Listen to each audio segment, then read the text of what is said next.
Olá, caro público, seja bem-vindo aqui ao canal Discutindo Engenharia para a Comunidade, mais uma vez. Espero que esteja tudo bem com vocês e fiquem em casa se puder. Hoje falaremos sobre os impactos da pandemia na cidade de Macapá, do estado do Amapá. Contaremos com a participação do secretário de Planejamento da cidade de Macapá. Não saia daí, voltamos depois da vinheta.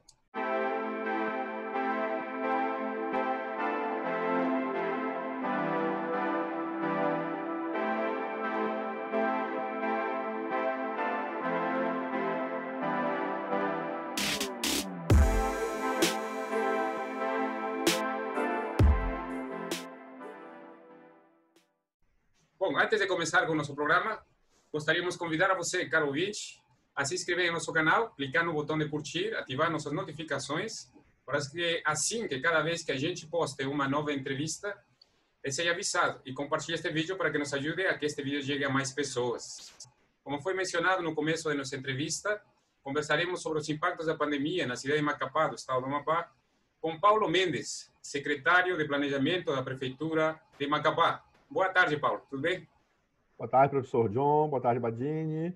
É sempre um prazer estarmos aqui com o curso de engenharia discutindo sobre a nossa cidade. Obrigado, Paulo. Obrigado por ter aceito o nosso convite. Bom, e para conhecimento da nossa audiência, o Paulo é bacharel em Direito, analista tributário da Receita Federal do Brasil, com ampla experiência no ensino universitário, já foi secretário de Finanças do município de Macapá. No percorrer desta entrevista, conheceremos um pouco mais de sua atuação no Estado e no município. Bom, também divide a bancada comigo a Cristina Bagini, professora do curso de Engenharia Civil da Unifap e vice-diretora do Departamento de Ciências Tecnológicas da Unifap. Boa tarde, professora. Boa tarde, John. Boa tarde, Paulo. É muito prazer que a gente recebe você novamente aqui no programa, já num outro formato. Verdade. E espero que seja muito boa a entrevista. Tá certo. Bem lembrado, professora. Para nossos novos ouvintes, no nosso novo público, nessa nova plataforma do YouTube, de fato não devem ter contemplado ainda nossas entrevistas anteriores que eram feitas na rádio universitária, né, que estão disponíveis no Facebook. E onde tivemos a oportunidade também de entrevistar em várias ocasiões ao secretário Paulo Mendes. Recomendo visitar. Mas hoje vamos a falar pontualmente dessa pandemia que nos acomete, né, produto desse Covid-19, e restritamente sobre nossa cidade de Macapá. Que é melhor convidar os gestores que estão a cargo de enfrentar essa pandemia.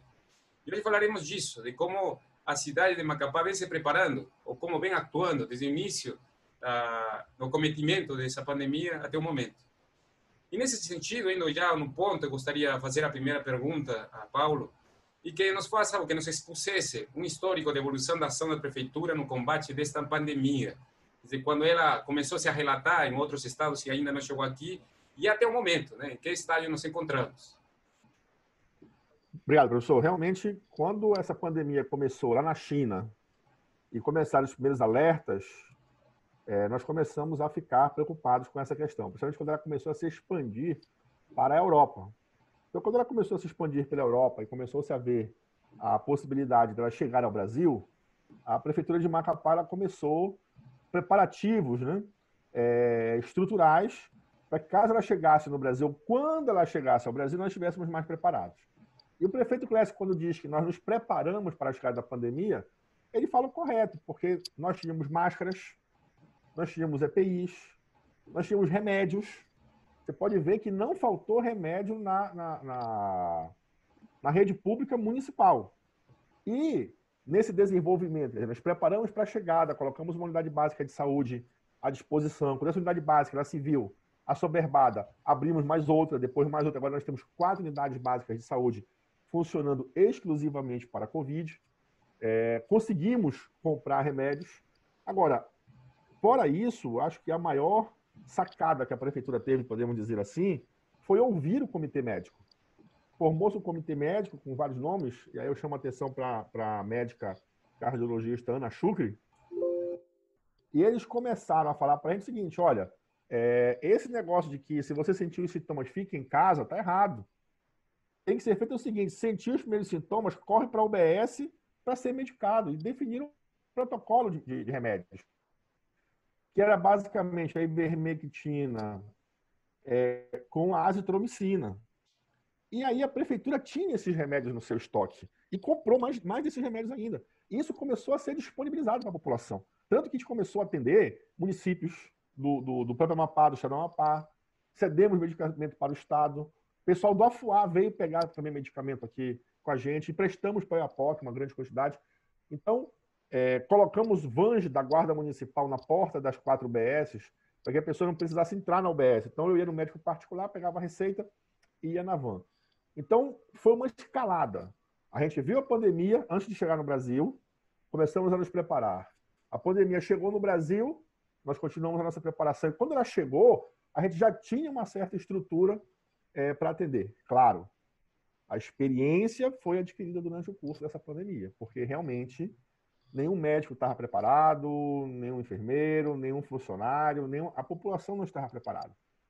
Eu mesmo fui acometido de Covid, fiquei 7 dias internado, assim como vários outros colegas meus, mas devido a essa política de tratar no começo, de medicar as pessoas com esse protocolo, é que o nosso índice de óbitos é um dos mais baixos do Brasil. Hoje, se não me engano, ele está alguma coisa em torno de 1,4, 1,5, que em alguns lugares chega a 8%. Né? Então, acho que a ação da prefeitura foi uma ação, claro, precisamos avaliar ainda, mas na medida do possível, ela foi bastante coerente, bastante efetiva. Eu só preciso registrar uma questão. O dinheiro novo que foi prometido pelo governo federal demorou muito a chegar, mas muito mesmo. Né? Então, tudo que a prefeitura usou nos primeiros 3 meses, fevereiro, março, abril e maio, basicamente foi recurso do município. 90% foi recurso do município. Só a partir aí, final de maio, início de junho, é que começou a chegar alguma coisa mais significativa, sendo que em junho e julho foi que entrou o grosso do dinheiro federal, que ainda não é suficiente.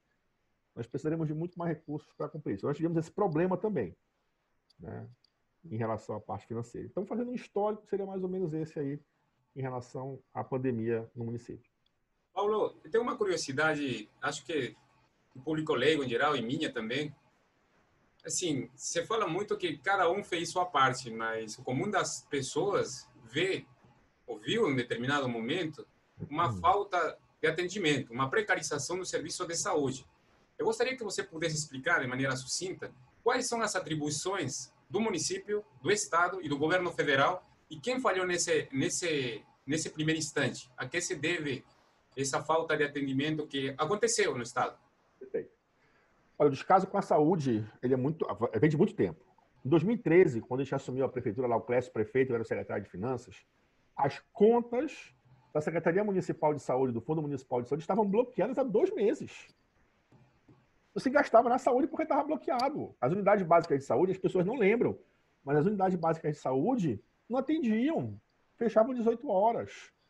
Havia uma mentira para a população até 2012, dizendo que nós tínhamos 2 UPAs, não haviam. O próprio Ministério da Saúde disse que aqui não era UPA, Unidade Básica de Saúde. Então, sempre houve esse descaso, e o governo do prefeito Clécio, na prefeitura, o maior investimento que foi feito, a maior atenção que se deu foi a saúde da população. De investimentos, foi a Secretaria Municipal de Saúde que recebeu. Então, a gente chama na saúde que a responsabilidade é tripartite, ou seja, de 3 pessoas. O governo federal ele tem a incumbência de coordenação geral do Sistema Único de Saúde e a alta complexidade. O governo estadual ele tem a responsabilidade da média e da alta complexidade. E os municípios eles são responsáveis pela baixa complexidade, que é a porta de entrada do sistema. Então, a nossa obrigação é a unidade básica de saúde, é o primeiro atendimento. E, quando se verifica que aquele atendimento é mais complexo, já encaminha para o governo do estado, ou para unidades federais, que aqui no caso nós não temos, ou não tínhamos, né?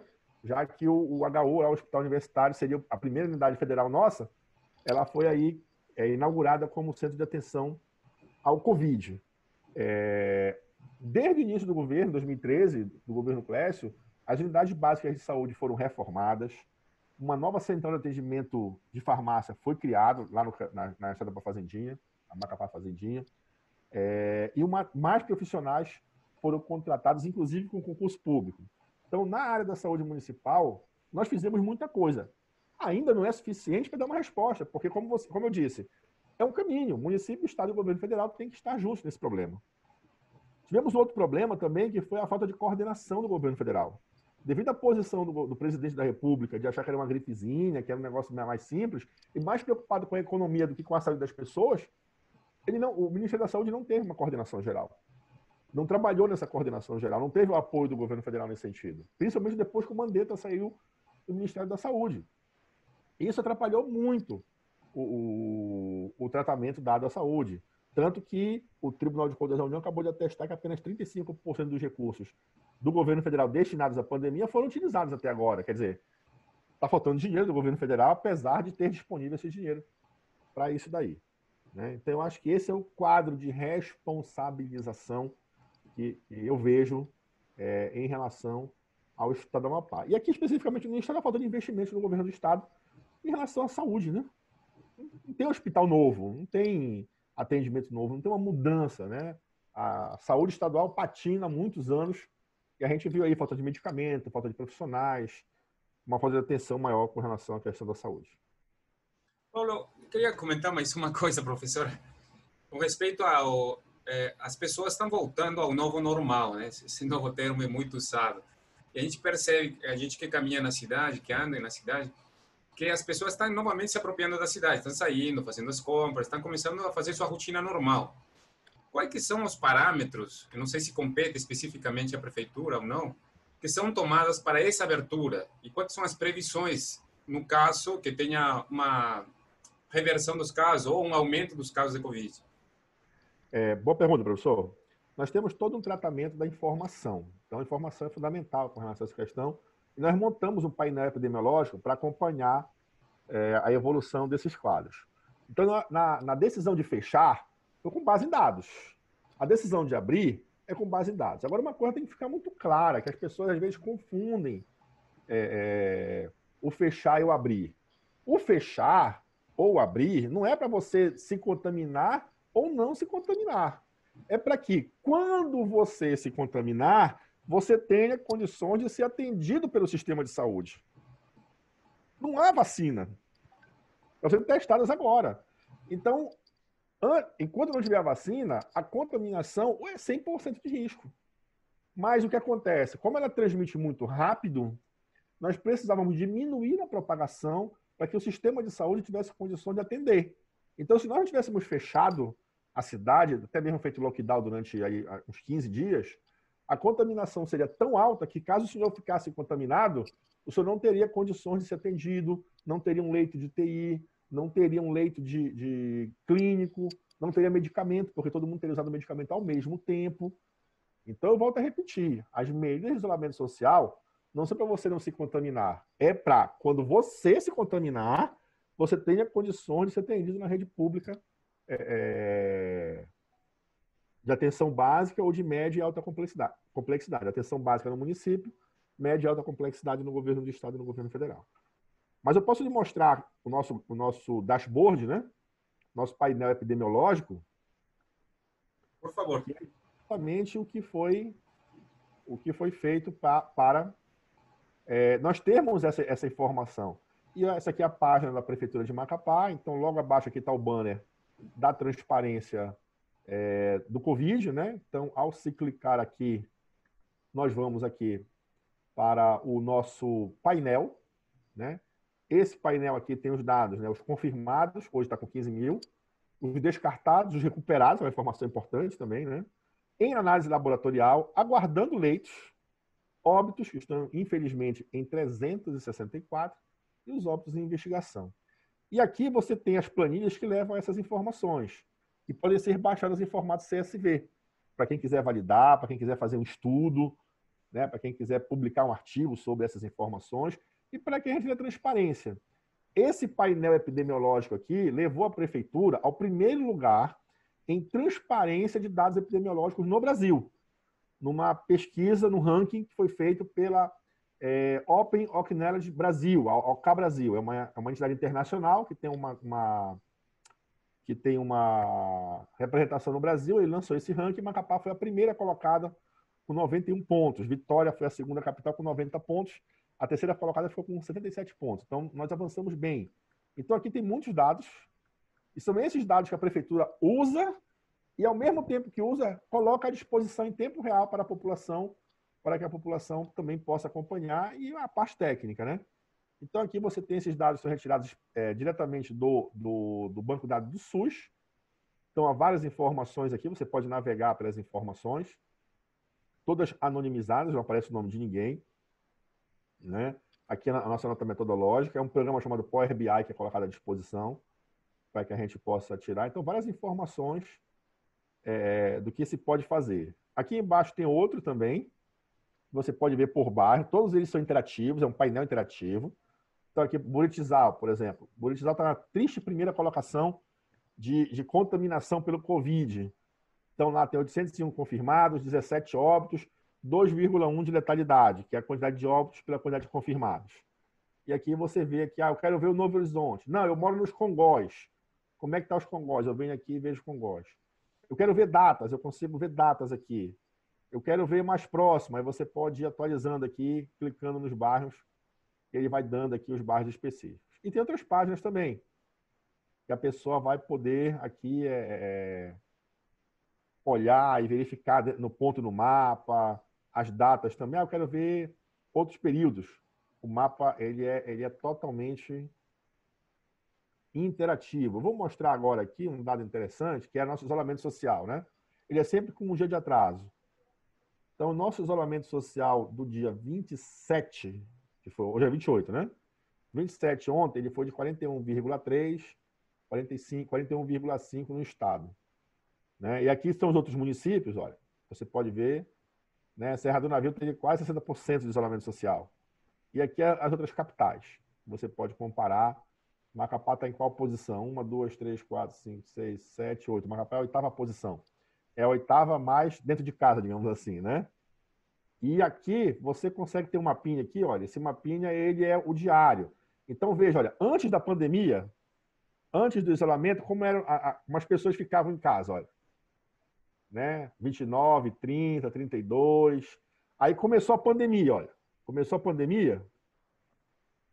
Aqui no dia 18 de março começou a quarentena, né? Em Macapá. Olha como cresce os índices de isolamento social. Foi principalmente escola, né? Escola, unidades, faculdades. Aí aqui já aí teve o lockdown, né? Aqui já é mais o lockdown aqui. E aqui já começa a abertura, olha. Aqui já começa a abertura. Então a gente vê que os índices já vão caindo um pouco mais. Né? Já vão caindo um pouco mais os índices. Então, essas informações garantiram à Prefeitura de Macapá primeira colocação. Porque é importante que todo mundo tenha esse tipo de informação. A informação que o prefeito Clécio e essa comissão de enfrentamento e resposta rápida ao Covid da Prefeitura, né, analisa todo dia para que a gente possa dizer, vamos abrir, não vamos abrir. E o que a gente percebe é que nós estamos num platô, já teve o pico, esse pico tem um platô, estabilidade de casos, de confirmados, e nessa estabilidade de casos confirmados, você pode ver aqui, ó, dá perfeitamente para ver aqui, né? Olha só, professor. Sobe, tem um pico, né? E aí nós temos um platô, ó. Temos um platô sempre crescente, mas não deixa de ser um platô dos dados epidemiológicos. E o que é interessante nesse caso aqui é o nosso índice de óbitos, né? Olha, quando eu comparo aqui, ó, o crescimento dos casos e os óbitos aqui em laranja. Né? Veja que os nossos óbitos eles não crescem, eles se mantêm bem estabilizados. Isso aqui é a gente reputa que é o nosso atendimento, nosso protocolo de medicação e de atender a pessoa nos primeiros momentos, não deixar para quando está grave. Quando está grave não dá mais, né? Não consegue mais recuperar, muito difícil. Mas essa é a nosso pico, né? E aí os platôs que nós tivemos de atendimento. Então esse é o nosso painel epidemiológico que garantiu aí para a gente todas essas análises aí que nós estamos conversando. Tá certo. Professora Vadini? É muito bom, Paulo, muito bom esses dados. Eu gostaria, Paulo, que você falasse um pouco sobre essa proposta de investimento, né, uma capacidade inteligente, que ao primeiro momento pode parecer que não tem nada a ver com a pandemia, mas assim, os países da Europa, né, que já estão retornando, né, à normalidade, embora diferente, eles estão priorizando, né, espaços públicos tanto para o pedestre como para as bicicletas. Né? Então, eu gostaria de saber se nessa proposta que vocês discutiram, e parece que já foi encaminhada, né, se isso está presente, essa outra realidade que a cidade vai viver, se está dentro, né, como você já falou em outros espaços, da Macapá 300 anos. Tá sim, claro, isso é fundamental, porque nós vamos ter, como o professor John falou no começo, é um novo normal, né? É um novo normal, não tem a menor dúvida. E esse novo normal, você precisa de novas tecnologias, você precisa de novas ideias. E as cidades inteligentes, a gente já vem há 3 anos, o prefeito Clécio todo ano participa das Smart Cities, né? Vai atrás, procura e tal. Há 3 anos a gente vem batalhando por isso. Veja, ter a cidade inteligente é muito boa. Então, nós temos 2 projetos básicos. 3, na verdade. Um grande guarda-chuva, que é junto com a BDI, a Agência Brasileira de Desenvolvimento Industrial. Uma articulação do senador Davi Alcolumbre, junto com o prefeito Clécio, um investimento de até 5 milhões de reais. Então, o que a gente vai fazer? A gente vai definir uma área na cidade, pode ser um bairro, pode ser um território do PPA, pode ser uma estrutura menor também, pode ser uma estrutura dentro de um bairro, para que lá seja um bairro inteligente, uma área inteligente. Então, nós vamos colocar sensor de reconhecimento facial, nós vamos colocar semáforos inteligentes, nós vamos colocar internet, Wi-Fi livre para a sociedade, para a população, iluminação de LED inteligente. Né? Como é que é uma iluminação inteligente? É muito simples. Quando está claro, ela apaga. Quando está escuro, ela acende. Quando não tem ninguém na rua, ela diminui. Né? Então, para economizar energia, inclusive. Determinado horário, ela apaga, mesmo que esteja escuro, porque não é para ter ninguém na rua nesse horário. E isso tudo é para que a gente possa ter desenvolvimento, criar uma espécie de Vale do Silício aqui em Macapá. Uma unidade onde as empresas de tecnologia, nós temos empresas de tecnologia boas aqui no estado, possam trabalhar para desenvolver mais programas, mais software, mais inteligência nessa área. Então, isso nós estamos definindo qual é o bairro. Tá? Vem uma pessoa da BDI agora, foi assinado o protocolo já pelo prefeito Clécio, pela BDI e pelo Davi. E aí esse cara está vindo aí para a gente fechar alguns acordos nesse sentido. E o carro elétrico. O carro elétrico é um carrozinho individual, bonitinho, beleza, lindo, que a gente vai usar para a nossa fiscalização. Então, a Chevrolet, se eu não me engano, é a Chevrolet, talvez esteja falando besteira, mas acho que é a Chevrolet, ela vai doar uma quantidade de carros para a prefeitura e nós vamos montar uma estrutura com esses 5 milhões que vem, ou parte deles. E esses carros vão rodar a cidade. E a gente está querendo usar justamente na área de urbanismo e fiscalização urbana. Edificações, alvarás, né, que eles possam rodar na cidade e abastecer no posto que vai ser criado pela prefeitura para isso daí. Entendeu? Então, junto com a cidade inteligente, isso é uma forma da gente ter um novo normal, né? Das pessoas terem mais serviços. E qual é a grande finalidade disso? A prefeitura oferecer mais serviços digitais à população. A população não precisa se deslocar fisicamente até o atendimento da prefeitura. Quem tiver internet, mesmo que seja um telefonezinho qualquer ligado na internet, ela consiga resolver os seus problemas por aqui. Né? Isso vai dar mais tempo às pessoas para serem felizes, para tomarem uma cerveja, tomarem um suco, comerem um camarão e não estarem numa fila esperando por um atendimento. Esse é o grande objetivo. Muito legal, viu, Paulo? Nós gostaríamos que a universidade também tivesse incluída nessa discussão, já que a gente está junto no Macapá 300 anos, né? E a gente tem vários estudos, inclusive das bicicletas compartilhadas, que é um sonho, né, a gente conseguir implantar aqui em Macapá, né? A gente está com uma pergunta aqui dos nossos discentes, né? Olá, saudações ao público, aos professores, à Laura e ao nosso convidado Paulo Mendes, para o qual eu faço o seguinte questionamento. O senhor acha que as eleições municipais podem interferir na ação de combate à pandemia? Olha, sempre há um risco da politização desse processo. Né? Sempre há um risco, não tenha a menor dúvida, de você transformar denúncias vazias para tentar desgastar a gestão nesse momento. Então, sempre há um risco dessa politização durante o processo. Eu, particularmente, defendia a prorrogação de mandato. Eu achava que tinha que prorrogar 3 meses, 6 meses, tinha que ver essa possibilidade da prorrogação dos mandatos por conta da pandemia. O que vai acontecer? Vai mudar novembro a eleição, não vai ter transição, 30 dias de transição é impossível, eu estou trabalhando com isso, inclusive, de entregar a maior quantidade de informação para o novo prefeito. Ele vai montar a equipe dele em 30 dias, sempre é complicado montar a equipe. Vai mudar secretário, vai mudar diretor, vai mudar chefe de divisão, vai mudar um monte de coisa, e realmente existe essa possibilidade de, na transição, no novo cargo assumir, a gente ter um delay, né? A gente tem um delayzinho no atendimento, porque sempre dá problema, mudança de conta, entra o gestor, aí dá problema no banco, ele não consegue fazer os pagamentos e tal. Nós vamos entregar a prefeitura muito mais organizada do que nós recebemos. Não vai ter conta bloqueada da saúde, né? Os contratos todos licitados.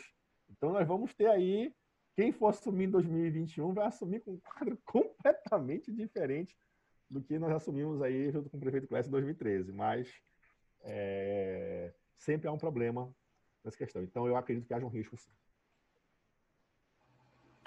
Mas, Paulo, já ficou definida, a eleição foi transferida, né? Mas a posse ficou mantida para 2 de janeiro, 1º de janeiro? Ficou. Isso aí, o Congresso Nacional não abriu mão. 1º de janeiro, né? Ali 2 de janeiro vai ter já a posse dos novos prefeitos e vereadores. Boa tarde a todos. Secretário Paulo Mendes, em que cidade de Macapá vem se espelhando, dentro ou fora do Brasil, que conseguiram planejar para melhorar o enfrentamento à pandemia? Não só uma, como várias, né? Nós vimos muito que foi feito em Portugal, Lisboa, um exemplo muito bom ali do que foi feito. Então, a gente olha muito São Paulo, Fortaleza, Recife, essas 3 cidades a gente olha muito. Agora, outras também menores, Campinas, Porto Alegre. Inclusive, a gente olha aquelas cidades para a gente ver o que a gente não vai fazer. Aquelas coisas que não deram certo. E a gente olha, os caras fizeram isso, não deu certo, nós não vamos fazer aqui, né? A gente também olha isso, mas a gente olha sempre muito... Portugal é um exemplo. Portugal, um exemplo internacional, serve para todo mundo. E no Brasil, São Paulo, Fortaleza, Recife, são cidades também que têm uma boa proposta de enfrentamento ao Covid. Não só de enfrentamento, como de abertura também. Entendi. Paulo, eu queria comentar, voltando sobre a retomada, sobre os protocolos de biossegurança. Como vocês implementaram os protocolos, ou se vocês estão em parceria com alguma instituição que elaborou? Nós estamos em parceria com várias entidades em relação aos protocolos de segurança. Nós temos, na Secretaria de Saúde Municipal, nós temos profissionais da área e eles participaram dessa elaboração. Então, nós elaboramos uma parte e as entidades privadas, do comércio, da indústria, dos segmentos específicos, também apresentaram suas propostas. E a gente acompanha muito os boletins epidemiológicos da Anvisa. E lá tem muita informação, né?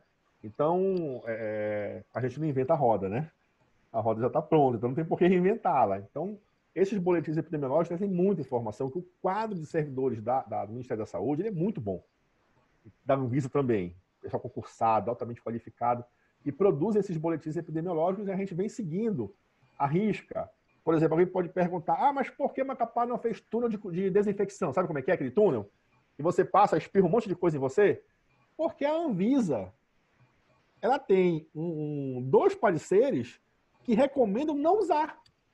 Então, por que a gente vai fazer um negócio que a Anvisa recomenda não usar, que pode criar mais risco para as pessoas do que o próprio coronavírus? Então, a gente seguiu esse protocolo. Se você me permite, professor John Badini, compartilhar mais uma tela aqui, com relação a essas questões dos protocolos, nós temos aqui o nosso site do coronavírus, e aqui no nosso site específico de coronavírus, nós temos aqui o Transparência Covid. No Transparência Covid, você vai ter aqui, ó, o Plano Municipal de Contingenciamento e o Plano de Retomada das Atividades Econômicas em Macapá, né? Então, aqui também tem os protocolos de segurança que estão sendo cuidados em cada uma, porque cada um existe uma necessidade. Academia é uma coisa, lojas são outras, supermercados são outros. E, graças a Deus, nós temos, assim, graças a Deus, é a nossa fiscalização. Nós temos conseguido uma grande adesão, porque se não fosse a fiscalização, tivemos uma boa adesão, mas tem um pequeno grupo aí de empresários que teima em abrir e não seguir os protocolos, né? E aí a fiscalização está chegando de com força. E as aulas, hein, Paulo?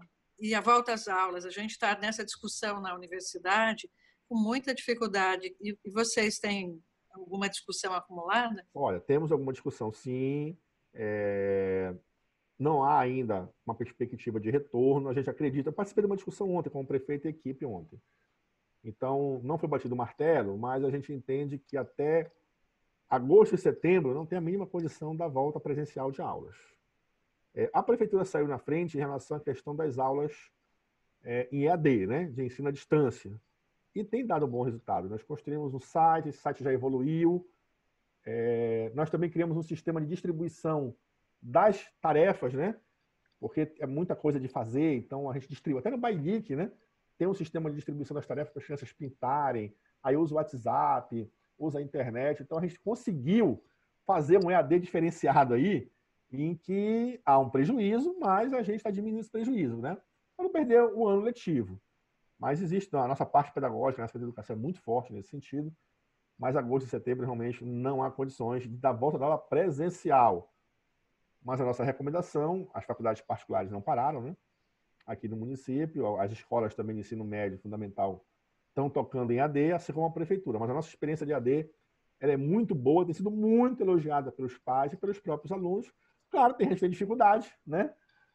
Mas é normal, a gente vai tentando superar aí essa dificuldade. Tem um estudo da Fiocruz, professora Badini e professor John, que fala que se as aulas presenciais voltarem, há um risco de infecção de mais de 10 milhões de idosos. Pessoas com mais de 65 anos de idade. São pessoas que vivem com crianças em idade escolar de ensino fundamental no Brasil, né? Então, seria um risco na rede pública de ensino. Então, volta às aulas presencial, você teria aí um boom de infecção, de contaminação de idosos, que são justamente os mais propensos. Porque essa questão da volta às aulas não é pela da contaminação das crianças, é da contaminação que elas levam para os seus pais e para os seus avós. Esse aqui é o grande problema da volta às aulas. As crianças, elas sentem, mas é muito menos. Mas o problema é que ela, quando volta contaminada para casa, ela contamina o pai e o avô, que são mais velhos. E o risco de morte é muito maior para eles. Esse aqui é o grande problema. Paulo, eu queria aproveitar que você está aqui, são tantos temas que a prefeitura cuida, né? E tem um tema que a gente vem discutindo também em programas anteriores, que se trata do transporte público. E, por sinal, a professora Badini é especialista nessa área, mas eu vou tentar fazer minha pergunta. Você fala muito de que muitas empresas de transporte público estão com vias a ser fechadas, né? Porque está se tornando um pouco inviável a disponibilidade desse tipo de serviço com pouca demanda, né? E um maior fluxo. Eu queria ver que medidas vocês estão prevendo para estimular esse setor, já que, por exemplo, imagino que alguns contratos estão por finalizar e vão ter que refazer alguns contratos. É um sistema muito fechado. A gente briga com eles desde 2013 para fazer uma nova licitação. Ganhamos na justiça, iniciamos o processo, aí entraram na justiça, está no caminho. Vamos ver se a gente consegue até o final do ano finalizar esse processo licitatório para que a partir de 2021 a Macapá tenha uma nova estrutura de transportes. Mas aqui em Macapá, como nós não fechamos o sistema de transporte urbano, como foi feito, por exemplo, acho que Curitiba ou Porto Alegre, eles simplesmente proibiram o transporte urbano, né, público. Aqui funcionou com 30%. Logo quando começou a pandemia, nós cortamos para 30% apenas, para evitar aglomeração, para evitar deslocamento. E Macapá tem muito carro particular. E talvez facilite um pouco essa questão. Mas eles estão com dificuldade, não tem a menor dúvida, porque baixou o faturamento. Mas agora, com a retomada, isso se recupera. Então, nós não temos nenhuma previsão este ano de aporte financeiro, não se justificaria, muito menos de aumento de tarifa. Né? Muito menos de aumento de tarifa. Então, isso está totalmente descartado. Aporte financeiro e aumento de tarifa estão descartados para este ano com relação à questão do transporte público. Nós estamos monitorando. Né? Eles ameaçaram fechar. A nossa resposta foi dura, inclusive com as possibilidades jurídicas de encampação, por exemplo. Né? E eles recuaram. Mandaram ofício, o sistema vai parar. É o chamado lockdown, né? Lockout, é o chamado lockout, que é a greve do empresário. Mas a prefeitura foi dura, usou a sua mão forte e pesada para mostrar que, caso fosse feita, as consequências para eles seriam piores até do que uma falência ou uma recuperação judicial. Aí eles recuaram, mostrando que isso eram apenas ameaças vazias, e o sistema aparentemente está funcionando dentro de uma certa normalidade. Então a gente tem crença aí de que até o final do ano as coisas continuem transcorrendo de forma muito tranquila com relação ao sistema. A Frente Nacional de Prefeitos, Paulo, está estudando um novo formato para as contratações, se chama SUM, Sistema Único de Mobilidade, que o custo não seja pago pelo usuário, né, somente, né, como é hoje, mas que ele também tenha outras fontes de arrecadação, né. Foi sugerido pelo pessoal de São Paulo que a utilização do espaço público ela venha a ser taxada, né, R$2 por dia, mais ou menos, já sustentaria o sistema de transporte coletivo, que seria criado assim como existe o SUS, né, agora a proposta do secretário de transporte é o SUM. É interessante, né? Eu não conheço essa proposta, não conheço. Mas vou te enviar a proposta. Não conheço, a gente vê. Paulo, eu queria te perguntar, a gente falou um pouco da parte histórica e como evoluiu essa pandemia em Macapá, mas queríamos ter uma visão, mais ou menos, de como vê a Secretaria de Planejamento daqui uns 3, 4 meses até que, porventura, apareça uma vacina. Como a Prefeitura está se planejando daqui para frente para enfrentar essa segunda ola, ou terceira ola da pandemia? Olha, muita gente fala assim, nós não estamos trabalhando se vem a segunda onda. Nós estamos trabalhando quando vem a segunda onda. Né? Porque as pessoas estão na rua, as pessoas têm mais gente trabalhando, tem mais gente tendo contato uma com a outra, e os assintomáticos, eles tendem, nesse momento, a não se precaverem tanto. Né? E isso aí faz com que a contaminação aumente. Então, a gente tem monitorado, como você viu no nosso mapa, ela aumenta, estabiliza, aumenta, estabiliza, aumenta, estabiliza. Então, nós estamos trabalhando para que, sempre olhando leito clínico, nós temos uma boa reserva de remédios, ivermectina, azitromicina. Salvo engano, a gente tem aí uns 120 mil comprimidos de ivermectina e temos uns 200 mil comprimidos de azitromicina, 250 mil comprimidos de azitromicina, fora outros remédios. E nós temos uma ata de registro de preço de quase 500 mil remédios também, azitromicina e ivermectina. Então, com relação aos remédios básicos, para combater, nós estamos com uma retaguarda boa. Então, estamos com 4 unidades de Covid, que estão atendendo em torno de 500 pessoas por dia, as 4 unidades. Já foi 3 mil por dia o atendimento, das 4 unidades. Hoje, as 4 atendem 500 pessoas por dia. Tá? E não tem sinal de aumento desse valor. Às vezes cai para 300, vai para 600, mas nunca mais passou de 800 pessoas por dia serem atendidas. Paulo, desculpa te interromper. Na questão de porcentagem, a que nível de saturação de leitos estamos agora, de alta complexidade? Olha, vamos dar uma olhadinha. A gente consegue ver online. É só eu compartilhar agora. Vamos só ver aqui. Essa informação ela é do governo do estado, mas a gente tem ela aqui, ó, aqui na página da prefeitura, nosso portal da transparência Covid. Aí a gente vai aqui e aí a gente consegue ter essa informação. Então, vamos só deixar o site entrar aqui. E a gente monitora o aumento, monitora... Estava em 60%. Né? Aqui, olha, taxa de ocupação operacional por tipo de leito. No sistema pediátrico, 50%, 39%, tá? UTI adulto, 28%. Então, tá tranquilo aqui. No público, olha, clínico pediátrico, 39%, UTI adulto, 28%, clínico adulto, 28%, quase 29%. Então, estamos com bastantes leitos disponíveis caso venha aí uma segunda onda. Certo? Então, isso daqui, desse ponto de vista aqui, está tranquilo. Tá? Então, a gente vai monitorando esses dados para ver quando vai ter essa segunda onda. Agora, claro, Quando chegar a vacina, que a vacina vai chegar esse ano, de acordo com as previsões que estão tendo aí. A política de vacinação está sendo discutida, não foi fechada ainda. Mas quem vai determinar isso é a Anvisa e o Ministério da Saúde. Os estados e os municípios não vão ter condições de comprar a vacina diretamente. Quem vai comprar é o Ministério da Saúde e ele vai distribuir para os estados e para os municípios.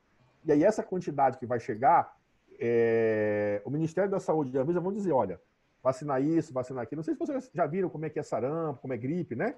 Primeiro vacina professor, vacina o pessoal da saúde, depois o pessoal que tem risco, e por último é a grande sociedade, é o grande público, né?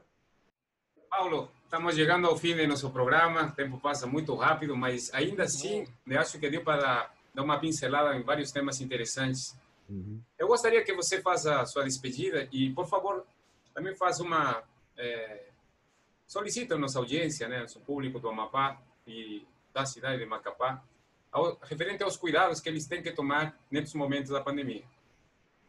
Obrigado, professor John, professor Badini, pelo convite. Assim, sempre é muito bom estarmos aqui para divulgar. Quanto mais informação for divulgada, melhor. Acesse os nossos sites da Prefeitura de Macapá, né, macapá.ap.gov.br, o painel Covid, a transparência Covid. Estamos muito orgulhosos de termos tirado o primeiro lugar em transparência de dados epidemiológicos, em primeiro lugar, e terceiro lugar em transparência de contratos e contratações emergenciais do Covid-19. E os cuidados básicos para evitar que essa pandemia se expanda ainda mais em Macapá são simples, é usar máscara. Não pode deixar de usar máscara. Esse pessoal que diz aí, não vou usar máscara, é minha liberdade. Não é. Você, se já não pegou, está se precavendo para não pegar. Se você já pegou, você está precavendo o outro de transmitir. Então, usar a máscara é fundamental. Lavar as mãos com água e sabão ou com álcool gel, fundamental. Só saia de casa se for necessário, fique em casa. Não vá passear no supermercado. Eu vejo, professor John, professor Badini, 5 pessoas da mesma família fazem supermercado. É um absurdo isso, gente. 5 pessoas. Para quê? Vai uma hoje, vai outra amanhã, né? Não vai aglomerar. Evitar aglomeração, evitar festa. Não precisa comprar roupa nova porque não tem festa para ir, né? Então, evitar aglomeração, usar máscara e só sair quando absolutamente necessário.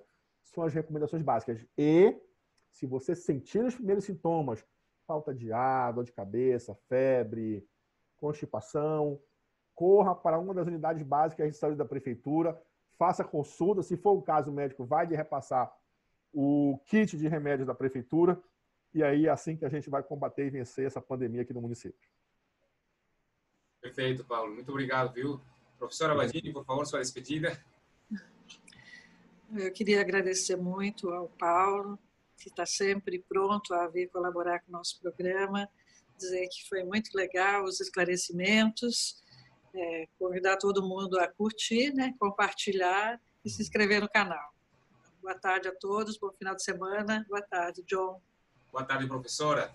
E agradecemos mais uma vez a participação do secretário de Planejamento, Paulo Mendes. E, ao mesmo tempo, agradecemos a nossos apoiadores, o CREA Amapá, Mútuo Amapá, Sinduscom, Clube da Engenharia e Arquitetura do Amapá. E convido você, né, a nos seguir em nosso canal, deixar suas recomendações de temas para próximas entrevistas. E nos despedimos com o compromisso de sempre, de retornar na próxima semana com uma entrevista mais, em nosso programa Discutindo Engenharia para a Comunidade. Tenha uma boa tarde e um ótimo final de semana.